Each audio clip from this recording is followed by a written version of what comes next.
My top 5 songs. Yeah, no, it's like I said. Did I hit record?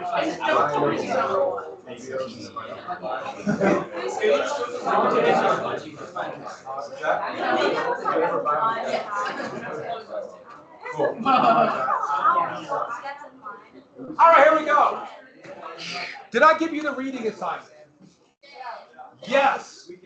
All right, so the reading assignment. Did I give you the reading assignment? Yeah, 4:30 to 7:90 or something. I'm making up numbers. What was it? 6:30 to 6:47. And there will be one more additional one. We got a map. You got to do the map of Europe in 800. We'll get to that. And just some fun. You all? Yeah. So you ready to do it now? You ready to do it right now? Just get a pencil. You don't need a half sheet of paper. All right, let's go. We got to get going. We are a little behind because I blame society. I blame man's humanity to man. Get on my road. Clear out. Leave my presence. Make sure you don't give your name. Because then they just get letters. All right, here we go. So, did we get to this? Where do we finish? So racial slurs. Yeah, we talked about slurs, and that was another method of control. And it wouldn't just be a course against. It wouldn't just be a course against people who were enslaved. It's a very effective way, a horrible way to control, and also shows the kind of insidious power of stereotypes. You just can stereotype and pigeonhole people without actually seeing who they are. And this is pretty common. Did we get to slave resistance? I showed you this horrible. Yeah, you showed us we quit. Does that look about right? Yeah. And we have cognitive dissonance that discriminate within people's minds. About slavery is profitable, but it's also immoral. How did they resolve it? With what? How did they resolve that cognitive dissonance? What did it? But what did they make it moral with? What? By saying that they're not people. You call that? Where you start dividing people by color of skin. It's racism. Racism worked on that. Who wrote the positive good theory? John. I'm saving it when you're not ready. It's not as fun if I don't get surprised and people with slight heart attacks. And because now I have all my puppets up here. We should get more. I got like 20 of them. Yeah, but it's Leon Trotz. I kept the labels on in case you're confused. All right, so let's get the slaves always fight against slavery. They always fight back. So slave resistance, the most common way would be sabotage. Act like, what is that name I gave you for a slave that acts the way the slaves are supposed to act? Subservient, dumb. What they have a name for it. Specific, they call them sambo or copy, which is that they have been, they act like they're supposed to act, which is subservient. And I should add, it's shockingly humiliating to be called any of these terms. It is incredibly humiliating. It also says a lot about the people who use terms like that. They get a little thrill out of it. They think they get away with something. Don't trust people like that. So moving on. Sabotage. Break stuff. There's stuff to break all over a farm. I mean, think about it for a second. All the farm equipment. Just think about the bridle, the saddle, how you can screw that up. I had no idea you weren't supposed to put all 4 horseshoes on one foot, on one leg. I had no idea you were not supposed to dump all the seeds into the lake. No one told me these things. Break stuff. Nobody told me you weren't supposed to urinate in the soup. I just thought you were supposed to. Hey, yeah, they did that. Wouldn't you? If it was a suit for the master. Oh, you did really well, too. Actually, I just grabbed the wrong one. I'm glad you could do the whole thing and then come back in. I thought I might have dreamt it. So. wait, did you do that? Thank you. Part B. I just grabbed, they're right next to each other, and I should look next time. But think about all the things hard to break. And here's the part that worked the best for the enslaved people. Thank you. Oh, I was. You know what's coming?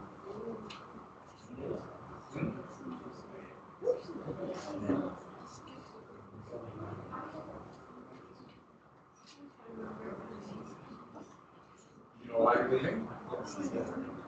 Yes. Okay, back to this.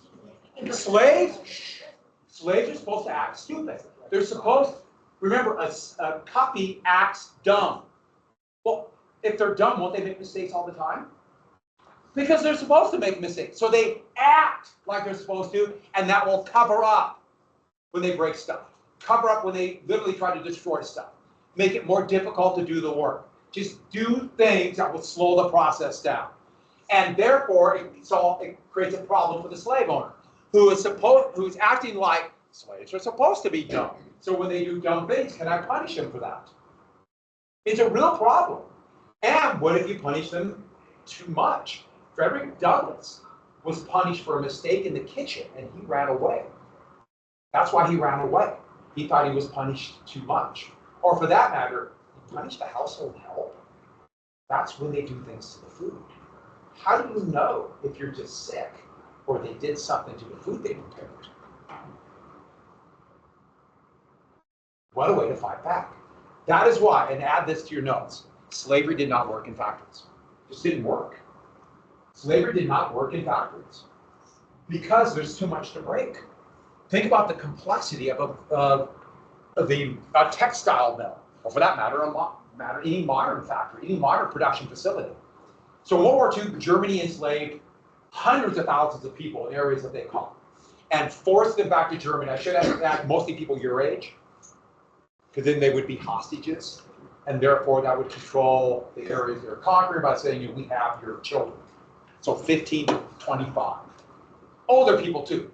But those enslaved people in German factories fought back. They broke stuff all the time, risking their life and torture to fight back. German tanks were notoriously faulty. They would break down all the time, especially by 44, 45. In fact, they could hear a German tank, like a Panther or a Panzer IV, squeaking because they wouldn't put the ball bearings into the wheels.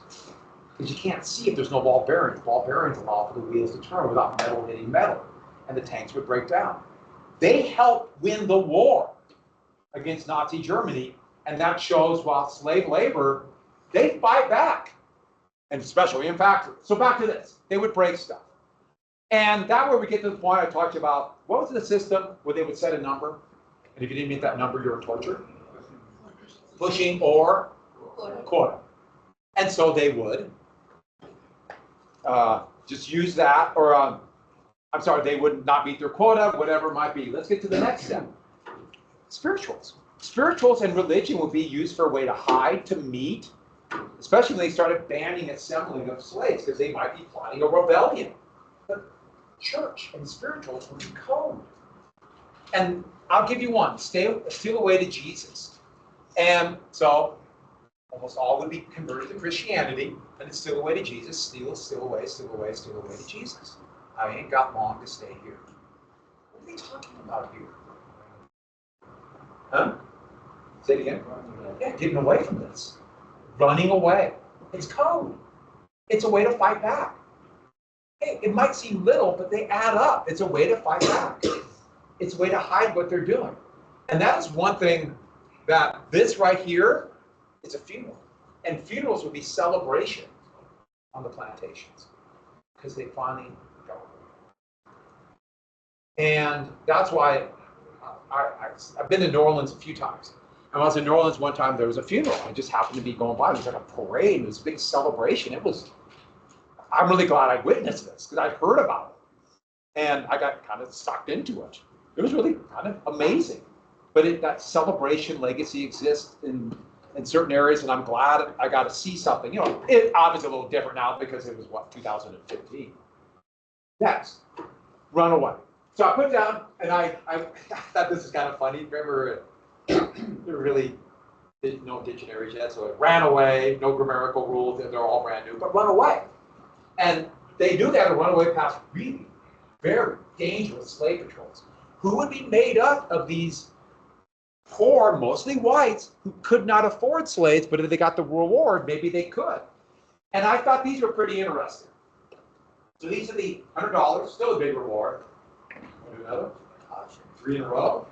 As well. $150 reward. Look what the reward was by 1850s. $1,200. That gives you the idea of the value of these human beings, how valuable they were.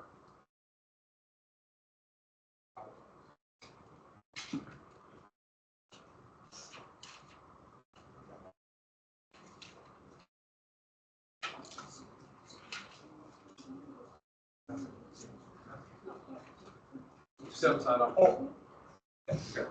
All right. And it was also a real problem that sometimes, in the kind of this fury about how dare you run away and mess up our system, the owners did not want the slave. They wanted the slaves to be hurt a little bit, so they don't do it again. As kind of a warning. But they didn't want them killed. And sometimes they would be killed by these slave patrols. And these are some of the things, tortures they would use to people who ran away. And even if people ran away just for a day to, you're not going to get my labor. Remember I showed you the picture of that guy who got whipped so many times because he refused? So, see that? You can't run away if that's bolted to your neck. And it's iron. It would have to hurt, just horribly bad. They can't run away. Here, this wasn't used as much. This is more like once or twice, but they really made a lot of pictures of it. She's wearing on her head an iron, basically this iron contraption with a bunch of bells. So every time she moved the bell, it had to be just painful. And these kind of things, these would be bolted to your ankles. You can't run if these are bolted to your ankles, etc. That's another one around the neck. That was in that slave museum. Put that around your neck. And don't forget, this is iron. So the pain must have been just outrageous. You've all probably heard, or mostly heard, of the Underground Railroad. So the Underground Railroad was basically a system of, had to be informal. Because they couldn't have an elaborate structure because they would get caught. But this is a system of safe houses and guides and help smuggling people from the south up to the north. The Underground Railroad. So we put down Underground Railroad. Have anyone here, most of you probably heard about the Underground Railroad, at least here, most of you in elementary school. Who was disappointed when they found out the Underground Railroad wasn't an actual Underground Railroad? Yeah, I thought, God, they made these tunnels? That is amazing. That is so cool.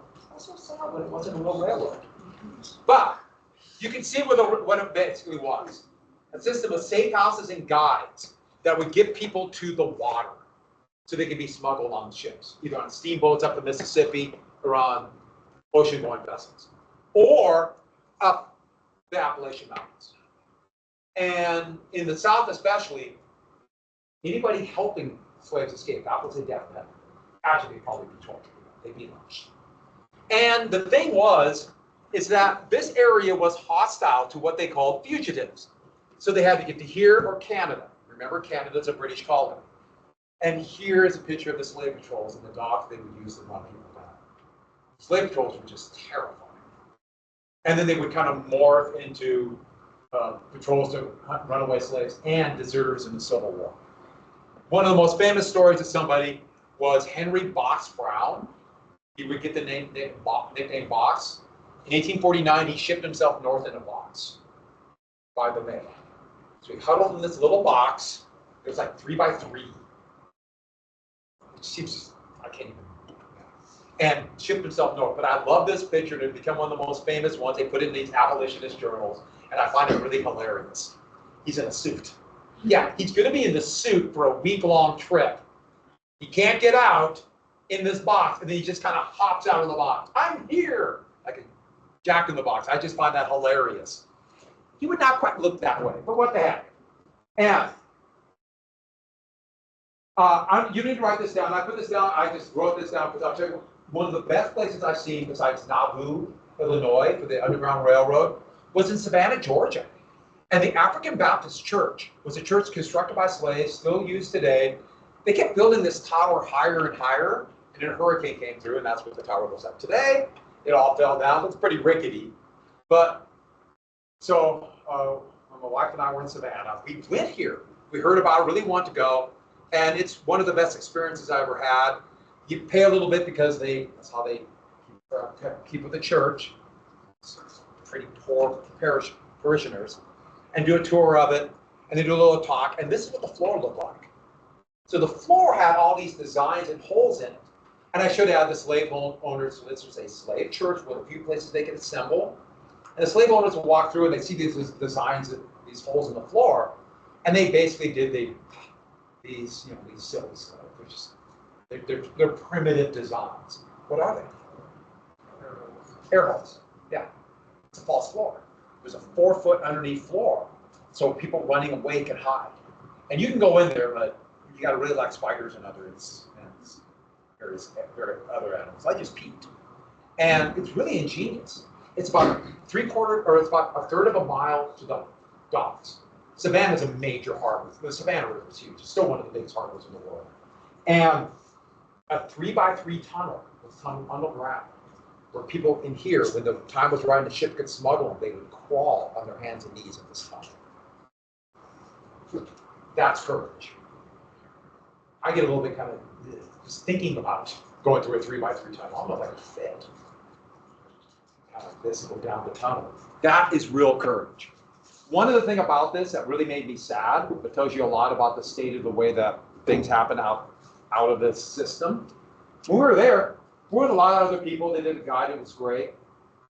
And they came, the woman who actually did the tour went out of her way to my wife and I and said, thank you for coming. Really made a big deal about it. And yeah, this was great. We heard about it. I really want to go. And she said, just white people don't come here. And that wasn't that long ago. And it made me very sad. It made me very sad. Because this should be something that, as a nation, we should pride ourselves in the courage of other people in our country. Clearly, people don't know about it or don't do it. That made me very sad. Two of the most famous conductors, one is Sojourner Truth. Conductors were the name of people who guided, and if you're south, you're risking your life. Heck, in Illinois, conductors would be lynched. Indiana, too. Sojourner Truth, she actually became kind of infamous during one of the famous little group called Matthias's, it's going to be called the Cult of Matthias, one of those groups out of the Burnt Over district. Just kind of weird how she got her start there, but then would become a conductor, and then a tireless fighter, at first for freedom and equality, but also a fighter for women's rights. The most famous is Harriet Tubman, who was a runaway enslaved person, who would become one of the most wanted people in the entire South. And this is the actual advertisement for which she originally ran away from enslavement. It's Mindy. She's Mindy. Age 27 is chestnut color. Chestnut, sometimes it's a yaller of African and European descent. We talked about this. Fine looking and about 5 feet high. And she would do 13 times. She would go down to the South and guide people back. That is real courage. And in the Civil War, she was a Union spy and actually led an expedition into South Carolina to attack plantations that were being used to organize Confederate attacks on a Union base near Charleston and part of the blockade. So pretty amazing person. There's been a movie about her that came out about 5 years ago. It's not very good. They can't help it, they kind of Hollywood it up. So, there were very few slave rebellions. Very few in the United States. Slave rebellions are shockingly brutal. There's no prisoners. Because of the low percentage of enslaved people, only 2 states, Mississippi, only 2, whatever weird way to put it. 2 states, Mississippi and Ohio, had higher percentage of slaves than free people. And don't forget, they're a well-organized militia. Now, having militia for slave rebellions was not the reason for the Second Amendment, but it was a reason. The Second Amendment to make sure there's going to be state-controlled militias to put down slave rebellions. So there's going to be a few in the United States, but there are no prisoners. And you could do the math. If there's more free people than enslaved, they know they're already outnumbered. So there's going to be a few, like in British Honduras. Today that's Belize. We've talked about Haiti before, a couple big ones in Cuba. All along these Caribbean islands, there will be slave rebellions, and also slave rebellions on ships that are transporting either kidnapped people or enslaved people. Back in Brazil, enslaved people would escape and form, they literally called it a slave kingdom. That was kind of a country within the country till well into the 20th century. And the descendants still live in this part of the now shrinking Amazon jungle. But, and right here in Peru, etc., slave rebellions. The few in the United States we have to know. One, New Orleans in 1811. Remember, New Orleans was brought into the Union with the Louisiana Purchase, July 4th, 1803, 1804. And the slaves, these were on sugar plantations. And when they revolted, they had just heard about this thing called the United States. And they heard the United States was a country that stood for equality. So they thought, I know it's 8 years after, but don't forget, they're isolated. The United States would help. And so when these field hands rose up with whatever implements they had, they marched on New Orleans. There's all sugar plantations. They found American flags they were carrying, just assuming that the United States would help them. When they got to near New Orleans, this is called the French Quarter, the full part of New Orleans. When they got to about, this is all town now, but to about 5 miles away, the militia came. And who told them? Household slaves. And the militia came, and eventually in a running fight, they were destroyed here, and almost all would be killed. Every male slave who joined the rebellion, they beheaded and put on a pike on this entire path on pikes on heads. Terror. This is what happens in slave rebellions. There are no prisoners in slave rebellions. So there's a monument to this. There's a little place right here, and now it's a national park. And an artist made the representation of it. I'll show you a picture right now. It is one of the most effective monuments I've ever seen. It goes for about 100 yards. And it shows it. And I thought it's well done is a weird way to put it, but it's really well done. It's one of those things they don't talk about in many places. I'm glad I knew about it. And I would highly recommend it. So back to this. Denmark Vesey, he was free. He was a lay minister, so not ordained in an established Protestant Christian sect. But he was accused of trying to trigger a slave rebellion in 1822. If you didn't know this, put down Charleston, in Charleston, South Carolina.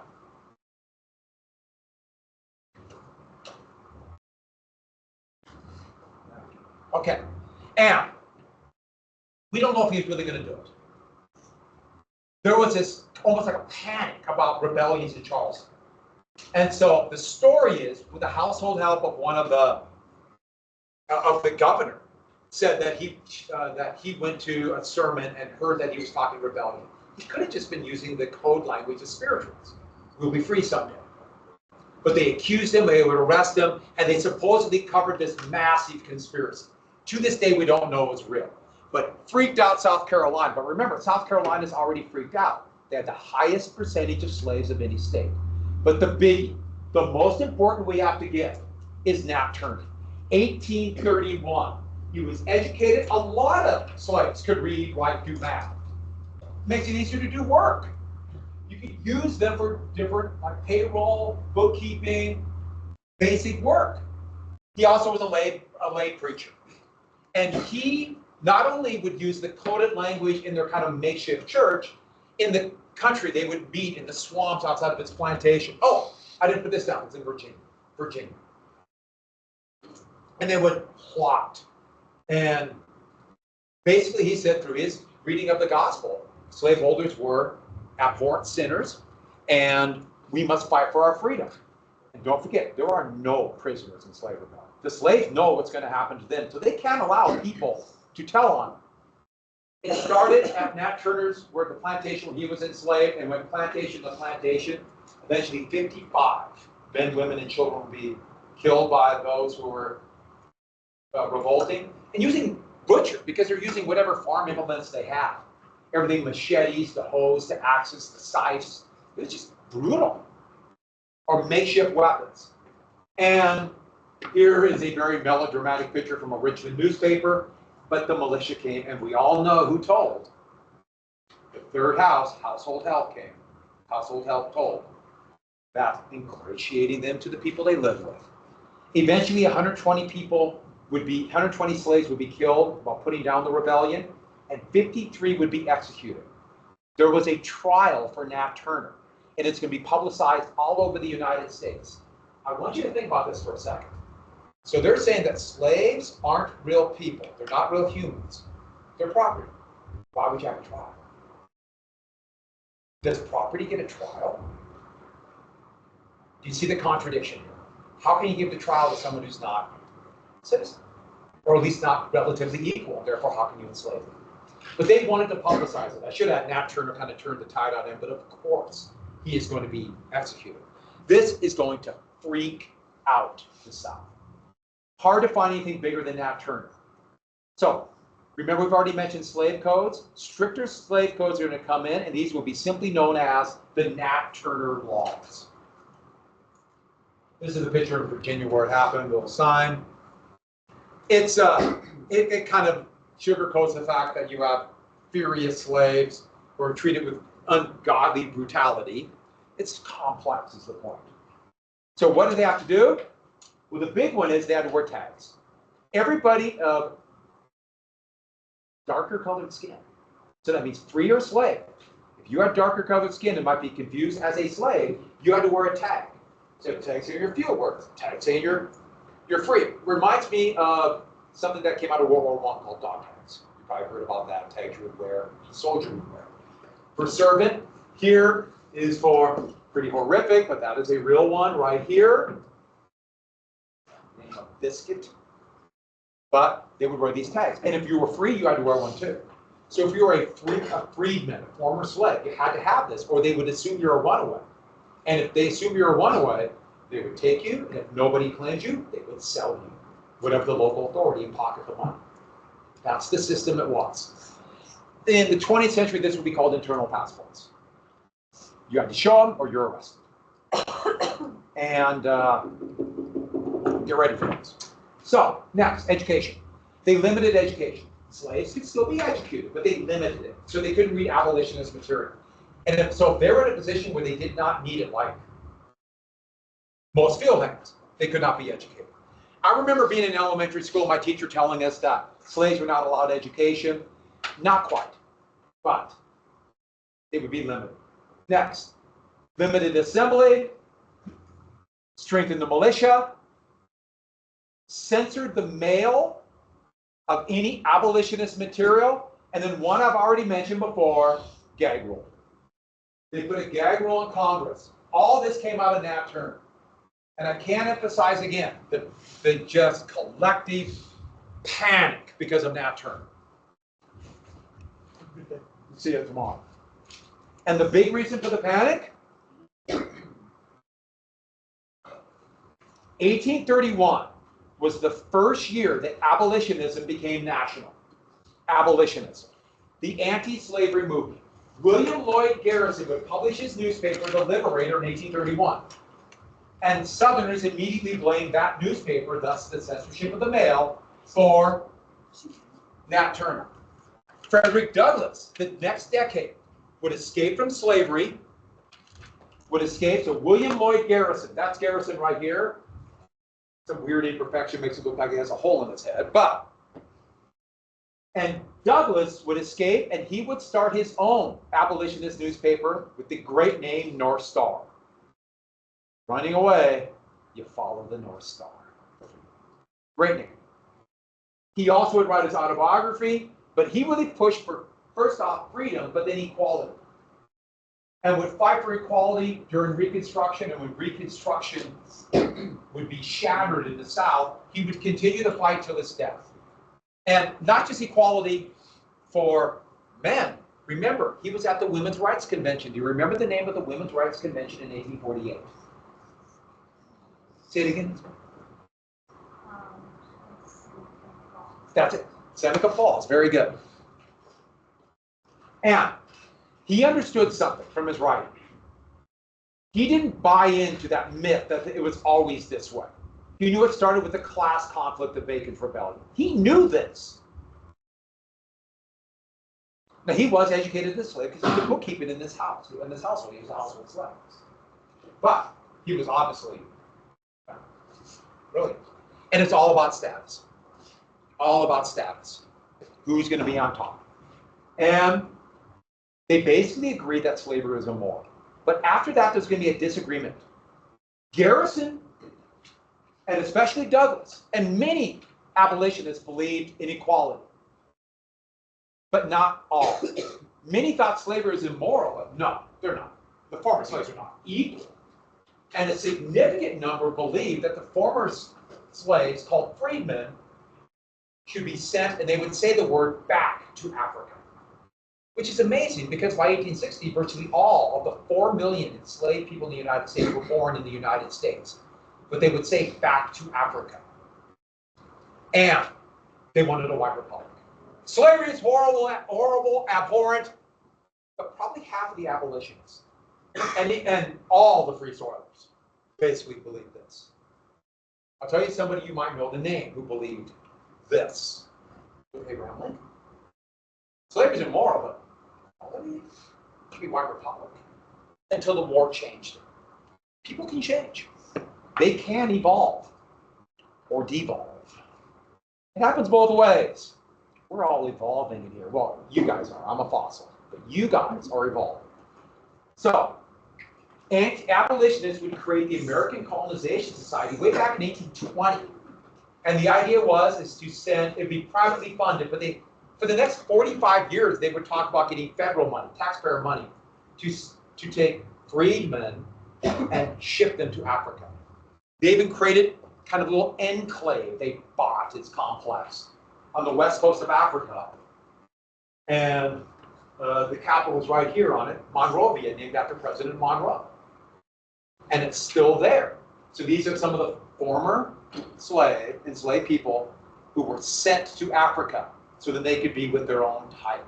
I know they started defining everything by color of skin. Anybody know what country they created? It's still there today. Yeah. Liberia. Liberia.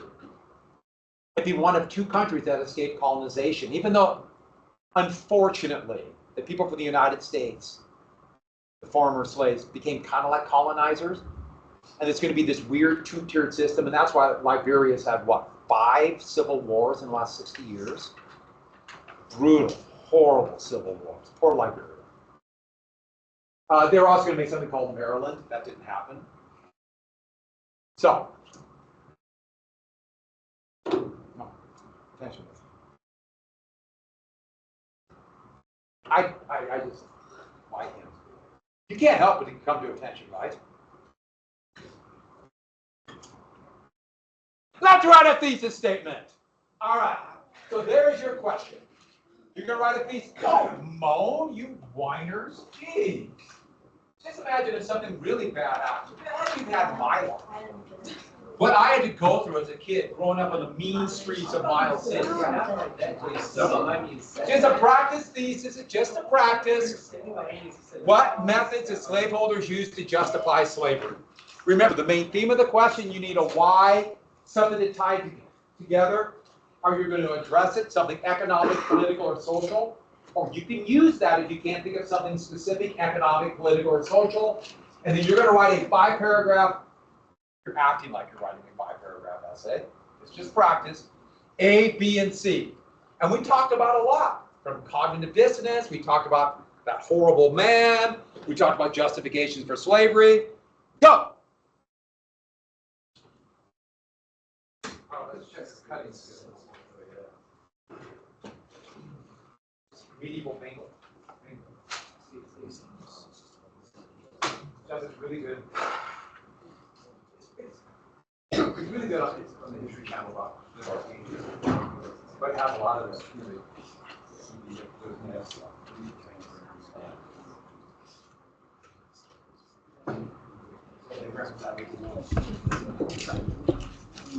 All right, let's go. Let's go. You got a couple minutes. Yeah. No, you're just doing it in your notes. Just doing your margin. It's not an assignment. It's just practice. We're just doing practice. But look at it in class. You got to work on these things. You have not done this before. This one. Don't try that one. Like that quiz.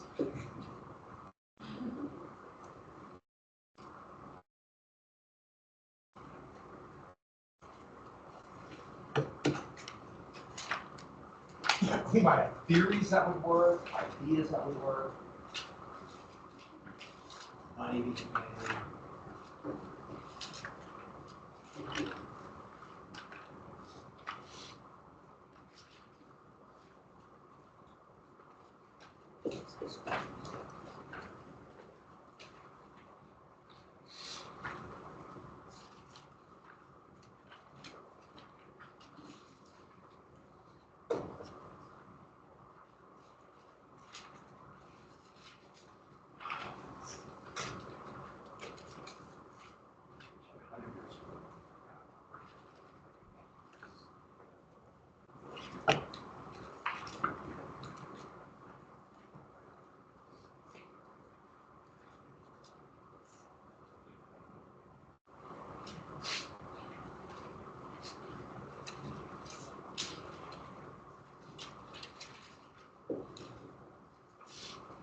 And remember, if you can't come up with a why, use social, use political for that.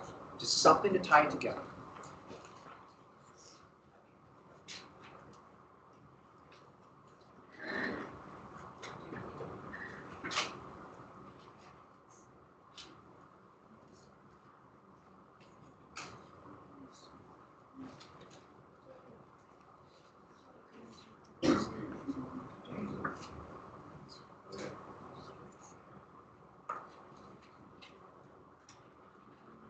So you're going to flunk out this year. So, looking at that, huh? Looking at that staff. I thought staff was on too. What did I tell you?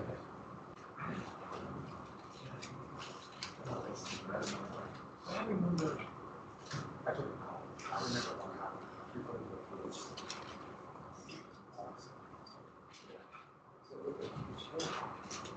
But it feels.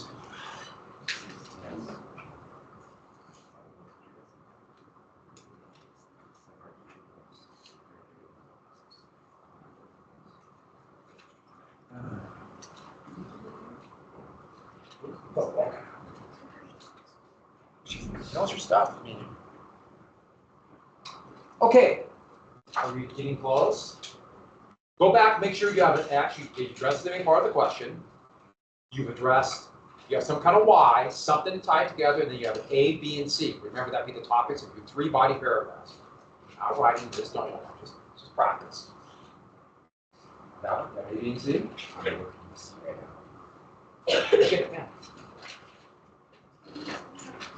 Don't forget, it made a lot of money. Is that a justification? A, B, and C. All right, as soon as you're done, if you have a neighbor that's also finished, go to exchange, exchange with each other, look through, read them, exchange. Do we have an A, B, and C? No. Yep. I have an extra Y. You have a Y? Yep. What is it? Economic growth. That's good. That's really good. Thanks. I mean, if you can find something exact, like a specific one, but not just something. Oh, so I said like you said, that was actually. No. It's good. But Yeah. if you find something specific, it's just a little stronger. How about that? For my Y, I said like, How dare you? No, it's good. It's good. for my why, so it's true. I said that they checked the specialization to try not to make the Yeah. Very good. Yeah. And it's like someone first produced this by creating social networks. Yeah, so that's almost the same thing. Oh, yeah, you and your. All right, go ahead and shake. Are we talking through? What do you want?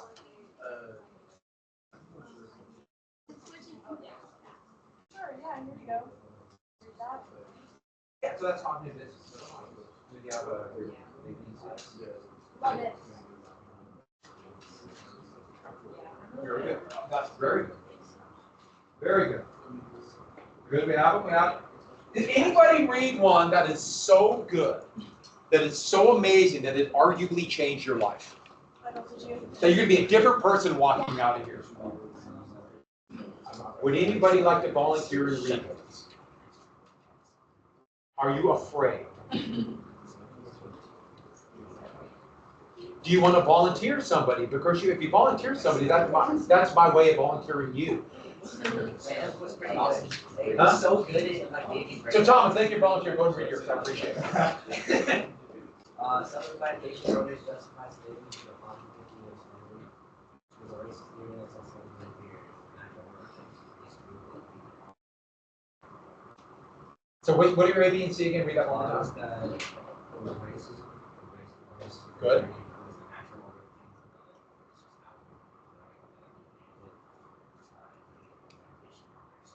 Yeah, so you turn about the abolitionists with the one that were immoral. Very good.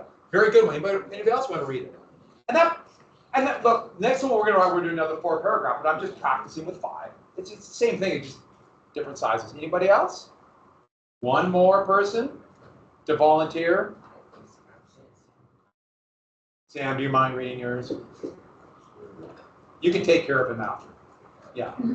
So I said slaveholders use Southern myths, the economic prospect of slaves, and racism to justify slavery and keep their peculiar institution in effect, such that they can keep what middle class they have.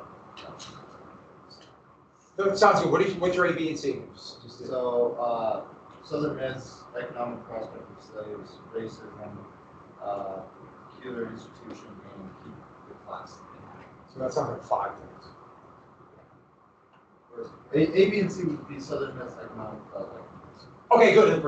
And that's a peculiar institution. That'd be a good one. That'd be Very good. You want to see mine? I think those are great. There. I use racism with my wife. That's Calhoun. Remember we read that? We read the 2 documents? Oh, yeah. Yeah. Okay, Yeah. I remember. Sorry, I didn't mean to give. How dare you ask it? How dare you ask? I'm sorry. So, positive good theory, civilizing, and economic benefits. Let me give you another one real quick. I have no idea why I capitalized social, but social and economic reasons justify slavery using racism. Racism, positive good theory, economic benefits. Sound good? All right. So, new heading for your notes. I'm going to do a couple things for the bell rings. The fiery 50s. By the way, you notice it says fiery? Look at this. This is really cool. You notice it's red? Fire. You feel the heat? That's John Brown. And we will get to John Brown very soon. Wait, is this a whole new unit? Well, it's Is it still going with the road to still going the road to the Civil War. Yeah. still under? Yeah. So manifest destiny, slavery, fiery 50s. So, just review. Remember the Mexican Cession? Remember California wanted to come in as a free state? Remember the Wilmot Proviso? That was the situation going into 1849 into 1850. The new president, Zachary Taylor. So Taylor is president. Remember, he's the Whig, the war hero. He didn't have a position, but ironically, he befriended a prominent abolitionist, Charles Sumner. The same guy who's going to be beaten by Preston Brooks. I asked you that question on the quiz yesterday. And so the slaveholder, Sumner convinced him going into the winter of 1849. The problem is slavery in the territories. That's the problem.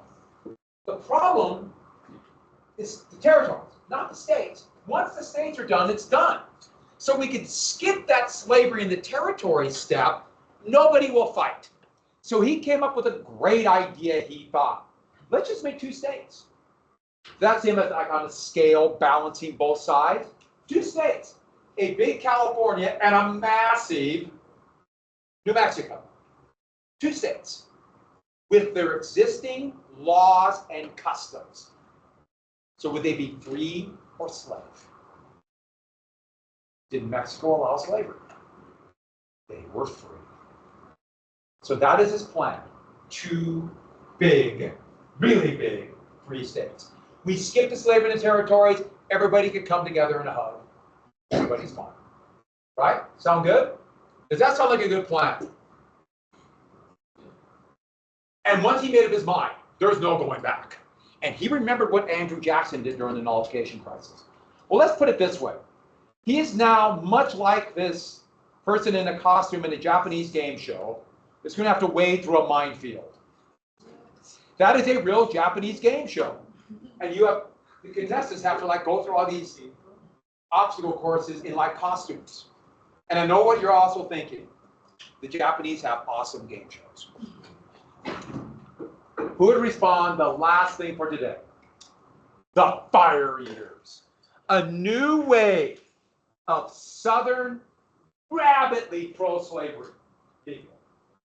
Edmund Ruffin of Virginia, Yancey of Alabama, and Mason of Virginia. They all kind of room together. There's no one really lives in DC. And they would just gear themselves up saying, we have to stop any perceived threat to slavery. And so when Zachary Taylor said 2 free states, their response wasn't, hey, we disagree. Let's have an argument about policy. Their reaction was what? They threatened to do what? Secede, and that meant civil war. We will blow the whole thing up unless you allow for slavery there. The Fire Eaters. And that is where we quit. When will be our next like final? Like for this unit? For this unit, we're gonna have an essay test next week and then a small test. We'll do the same thing we did next week. Next week is small test and then next Yeah. What's that? Yeah, go ahead. Which one? Oh yeah, sure. I thought you said something else.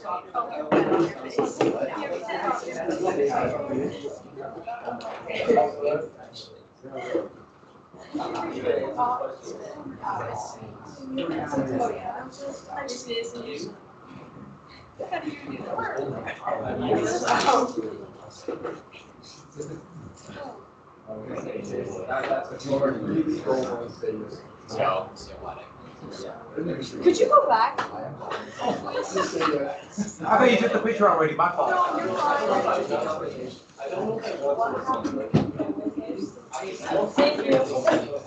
I really thought you took,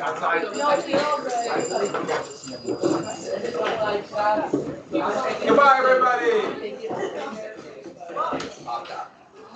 See, according to, Hey.